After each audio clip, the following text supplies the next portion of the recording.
تو کوئی جمع کا معاملہ اب ختم ہو گیا. فلا رفث، رفث کا عربی زبان میں یہ اصل میں کنایہ ہے جمع سے، یعنی میاں بیوی کے تعلقات جو ہے وہ ممنوع ہو گیا جس وقت سے احرام پہن لیا. ولا فسوق، اور نہ ہی کسی بھی قسم کا فسق آپ کے لیے جو ہے وہ کرنا جائز ہوگا. فسق عام حالات میں بھی جائز نہیں ہے، لیکن حج کے اندر اللہ تعالیٰ نے فسق سے معنی اس کا کیا ہے، فسق کا اس سے مراد کیا ہے، کئی ایک اقوال ہیں فقہا کے محدثین کے، اور کچھ لوگوں نے کہا ہے کہ اس سے مراد جو ہے وہ کسی کو گالی دینا ہے، کیونکہ نبی مکرم صلی اللہ علیہ وسلم نے ارشاد فرمایا ہے سباب المسلم فسوق وقتالہ کفر، مسلمان کو گالی دینا یہ فسق ہے اور اس سے لڑائی جھگڑا کرنا یہ کفر ہے. تو اس سے مراد کسی کے ساتھ لڑائی جھگڑا کرنے سے پہلے جو گالی گلوچ یا اس طرح کی بد زبانی ہے تو وہ ہے.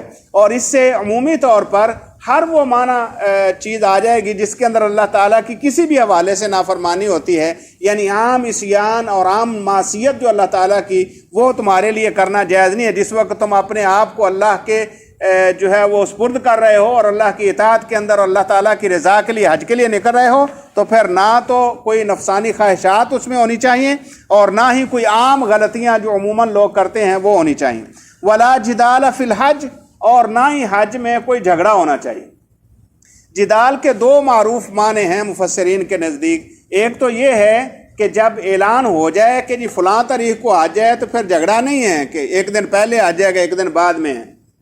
قدیم زمانے میں یہ تھا کہ لوگ جو ہے وہ حج میں اختلاف رائے ہر وقت میں دنیا میں رہا ہے، تو کچھ لوگ جو ہے یہ سمجھتے تھے کہ شاید حج کل ہے، کچھ کہتے تھے آج ہے. ایک تو یہ ہے جدال، یعنی جھگڑا نہیں کرنا آپس میں کہ حج کب ہے، اجتماعی معاملہ ہے، لہذا اتفاق رائے سے جس چیز کا اعلان ہو یا حکومت وقت یا وقت کا جو ذمہ دار ہے وہ جب اعلان کر دے کہ اس دن کو حج ہے تو وہی حج کا دن ہوگا، اس میں جھگڑا نہیں. ایک معنی یہ ہے. اور دوسرا یہ ہے کہ قدیم زمانے میں جیسا کہ معروف ہے کہ جو مکہ کے رہنے والے لوگ تھے قریش وغیرہ، یہ جب حج کے لیے جاتے تھے تو یہ عرفہ میں نہیں ٹھہرتے تھے، عرفہ سے پہلے ہی رک جاتے تھے. باقی سارے عرب جو ہے وہ عرفہ میں جاتے تھے اور یہ لوگ وہاں سے پہلے ہی مڑ کر جو ہے وادی محصر سے واپس آ جاتے تھے. تو یہ سمجھتے تھے کہ ہمارا حج افضل ہے، اور جو وہاں عرفہ میں پہنچتے تھے وہ کہتے تھے ہمارا حج افضل ہے. تو یہ آپس میں قبائل وائز بھی ان کا آپس میں اختلاف ہوتا تھا اور پھر حج کے حوالے سے بھی. تو اللہ نے کہا ولا جدال فی الحج، حج میں کسی قسم کا کوئی جھگڑا نہیں ہے. اور اسی طرح جو ہے اس جدال کے اندر تمام وہ جھگڑے آ جاتے ہیں جو ایک سے دوسرے، بعض مفسرین نے یہ ذکر کیا ہے ایسی کوئی بات کرنا جس سے دوسرے کو غصہ آ جائے اور وہ آپ کے اوپر چیخنا چلانا شروع کر دے، یہ بھی جدال ہے. یا کسی چھوٹی موٹی چیز کے اوپر ایک دوسرے کے ساتھ گتھم گتھا ہو جانا، یا کسی معاملے میں جیسے جس کو عموماً ہم جھگڑا کہتے ہیں تو وہ بھی اس میں آ جاتا ہے. تو اللہ نے کہا فلا رفث ولا فسوق ولا جدال فی الحج. تو حج کے دن جب حج کی فرضیت ہو گئی، احرام پہن لیا، تو پھر یہ چیزیں تم سے سرزد نہیں ہونی چاہیے. وما تفعلوا من خیر، اب جب چیزوں سے منع کیا ہے وہ چیزیں جو کہ مناسب نہیں ہیں تو پھر اس کے مقابلے میں فرمایا وما تفعلوا من خیر یعلمہ اللہ، اور جو بھی تم بھلائی کرو گے اس کو اللہ جانتا ہے. اس کے مقابلے میں یعنی ایک دوسرے کے ساتھ خیر خواہی، ایک دوسرے کے ساتھ ہمدردی، ایک دوسرے کے ساتھ معاملات کی بہتری.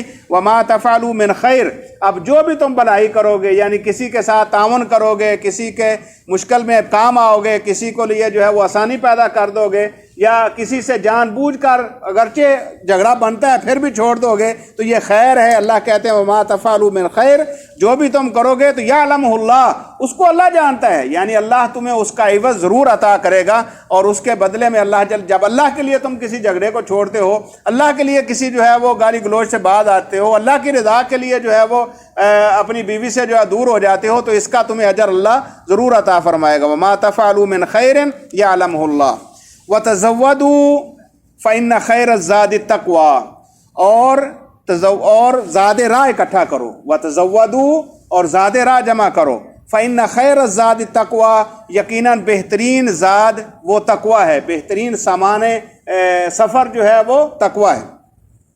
وتزودوا، اور زاد راہ، یہ بعض مفسرین نے ذکر کیا ہے کہ کچھ لوگ مکہ مکرمہ میں، یہ پہلی وہی جو پہلے ہم بات کر رہے تھے کہ بعض چیزیں لوگوں کے اندر رائج ہو جاتی ہیں جو اصلاً دین نہیں ہوتی، ان میں سے ایک یہ بھی چیز تھی، وہ پہلے ہم نے ذکر کیا تھا نا، حج کے حوالے سے لوگ یہ سمجھتے تھے کہ ننگے ہو کر جو ہے وہ طواف کرتے تھے بیت اللہ کا، اور سمجھتے یہ تھے کہ جتنی آلائشیں تھیں، جتنی جو معاملات تھے، کوتاہیاں تھیں، وہ ساری اب چونکہ دھل جانی ہے، لہٰذا بالکل ویسے ہو جاؤ جیسے آج جو ہے وہ ماں کے پیٹ سے نکلے ہو، تو خالی ہو کر طواف کرو۔ تو یہ حالانکہ اللہ تعالیٰ کا حکم نہیں تھا، اللہ نے اس سے منع فرما دیا۔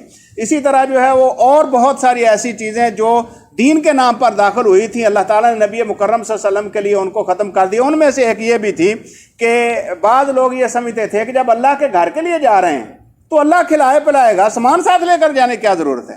اور بعض روایات میں آتا ہے کہ یمن کے لوگ جب وہاں سے چلتے تو کھانے پینے کا کچھ نہ کچھ سامان لیتے، اور جب میقات پر پہنچتے تو وہاں پر جب احرام پہن لیتے تو جو کچھ ساتھ ہوتا وہیں پھینک دیتے، کہتے آپ اللہ کے سپرد ہے، بس وتزود، اللہ لینے کا سامان لینے کی ضرورت نہیں ہے، اللہ کے لیے نکل رہے ہیں تو اللہ کھلائے گا بھی پلائے گی۔ اور پھر جب مکہ پہنچتے تو کسی سے مانگ رہے ہوتے، یار کوئی چارہ نے دینا، میرے پاس سامان نہیں ہے، کسی سے مانگ رہے ہوتے۔ تو اللہ نے کہا وتزودوا، سامان ساتھ لے کر آؤ، بھائی اللہ کی اطاعت کے لیے نکل رہے ہو تو اپنے کھانے پینے کا، اپنی ضروریات کا سامان ساتھ لے کر چلو۔ اور یاد رکھو جیسے دنیا کے اندر تمہیں اپنے زاد راہ کی ضرورت ہے نا، سفر کے لیے نکلتے ہو تو اپنے کھانے پینے، اپنی ضروریات کے لیے تمہارے پاس پیسے ہونے چاہیے، تو یہ یاد رکھو یہ دنیا تمہارے لیے سفر ہے۔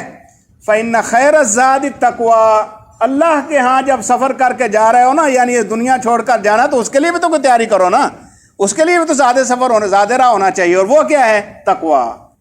آپ دیکھ رہے ہیں کتنی آیات میں اللہ بار بار تقوی کا ذکر کر رہا ہے۔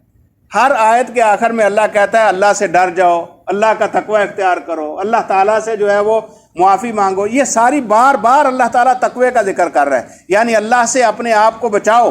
اور ساتھ ہی فرمایا واتقونی، اب پیچھے کہا فإن خیر الزاد التقویٰ، بہترین زاد راہ تو تقوی ہے، یعنی آپ اللہ ذوالجلال والاکرام سے ڈرتے ہوئے جو بھی معاملہ کرتے ہو تو یہ گویا کہ تمہارا توشہ آخرت ہے، یہ تمہارا آخری سفر جو ہے جو ہونے والا ہے اس کے اندر تمہیں فائدہ دے گا۔ اور ساتھ ہی فرمایا واتقونی، مجھ سے ڈرو، میرا تقوی اختیار کرو، مجھ سے ڈرو۔ واتقونی، اب ہم اس کا معنی ڈرنا ہی کہتے ہیں، یعنی اللہ ذوالجلال والاکرام کے احکام کو منو عن تسلیم کرو، جو کہتا ہے اس کے مطابق عمل بجا لاؤ، جس چیز سے اس نے روک دیا ہے، منع کر دیا ہے، اس سے بعد آ جاؤ۔ تو اب اللہ ذوالجلال والاکرام نے کچھ چیزوں کو نہ کرنے کا حکم دیا ہے اور کچھ چیزوں کے کرنے کا حکم دیا ہے، یعنی کچھ چیزیں وہ جدال، فسوق اور رفث جو ہے وہ ان کو ترک کرنا، اور اسی طرح جو ہے وہ نیکی، خیر اور بھلائی جو ہے وہ کرنا، اور ساتھ زاد راہ ساتھ لے کر جانا۔ اب یہ ساری چیزیں اللہ تعالیٰ کے حکموں کو ماننا اور جس سے منع کیا اس سے رک جانا، یہ تقوی ہے۔ تو اب اللہ کہتے ہیں واتقونی، اس انداز میں مجھ سے جو ہے وہ ڈرو، اور یاد رہو یا اولی الالباب، او عقل والو، عقل والو، اگر عقل سے کام لو تو یہی اصل تمہاری خیر ہے، اسی کے اندر تمہاری بھلائی ہے، اسی کے اندر تمہاری دنیا میں بھی بہتری ہے اور آخرت میں بھی بہتری ہے۔ تو اللہ ذوالجلال والاکرام نے حج کی فرضیت کے حوالے سے بھی واضح کر دیا، اور اس کے اندر کوتاہیاں جو نہیں ہونی چاہیے اس کو بھی آگاہ کر دیا، اور وہ چیزیں جو آپ کے لیے خیر ہیں۔ بعض مفسرین کے نزدیک یہ قول معروف ہے، عربوں میں پہلے بھی خیر معروف تھا، کہہ رہے جو بندہ اپنا دنیا کا زاد راہ سنبھال سکتا ہے نا، یا دنیا میں سفر کے لیے اپنا سامان لے سکتا ہے، اسے چاہیے کہ اس کو تو اندازہ ہو گیا نا، یعنی میں سفر پہ جا رہا ہوں تو مجھے کس کس چیز کی ضرورت ہے، تو وہ خیال کرتا ہے، اپنے لیے تیاری کرتا ہے۔ تو اب آخرت کے سفر کے لیے بھی خیال کرنا چاہیے کہ میرے لیے کل کو کس چیز کی ضرورت پیش آئے گی اور مجھے کیا کرنا ہے۔ لہٰذا مسافر اچھے طریقے سے سمجھ سکتا ہے کہ کل قیامت کے دن کا سفر جو ہے اس کو کیسے میں نے نبھانا ہے۔ جو بندہ ہمیشہ ہی گھر میں ہے وہ بسا اوقات وہ اتنا نہیں سمجھ سکتا جتنا مسافر ہے۔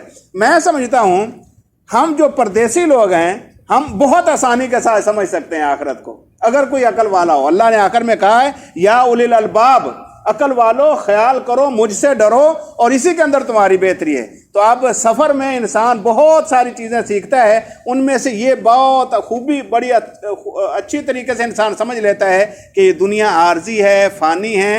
ہم واللہ آدھا ریال بھی بچا کے جو ہے وہ پیچھے بھیجتے ہیں کہ ہمارا پیچھے والا معاملہ سیدھا ہو جائے۔ تو کبھی خیال کیا ہے کہ یہ دنیا میں میں نے بھی پیچھے کچھ بھیجنا ہے؟ تو دنیا میں جو کمائی جاتی ہے اس کے لیے سب سے بہتر وہ ہم سمجھتے ہیں جو ہم بھی واپس بھیج دیا۔ یہاں گزارا کر لیتے ہیں، پریشانیاں جھیل لیتے ہیں، لیکن پیچھے جو ہے وہ اپنا گھر بہتر ہو جائے، پیچھے میرے حالات بہتر ہو جائیں، میری اولاد بہتر ہو جائے. تو ایسے ہی انسان کو اللہ تعالیٰ نے اصل میں یہ جو فرمایا فإن خیر الزاد التقویٰ، یہ اصل یہی ہے کہ اس دنیا میں رہتے ہوئے اپنے معاملات چلاؤ اور اس کے ساتھ ساتھ اپنی آخرت کی بہتری کے لیے زادرہ آج سے جمع کرنا شروع کر دو. گویا کہ سفر انسان کو اس کی آخرت بھی یاد دلاتا ہے. اللہ سے دعا ہے اللہ ذوالجلال والاکرام اللہ کے حکموں کو سمجھنے کی توفیق نصیب فرمائے اور اس پر اللہ تعالیٰ عمل پیرا ہونے کی توفیق نصیب فرمائے. وآخر دعوانا الحمدللہ رب العالمین.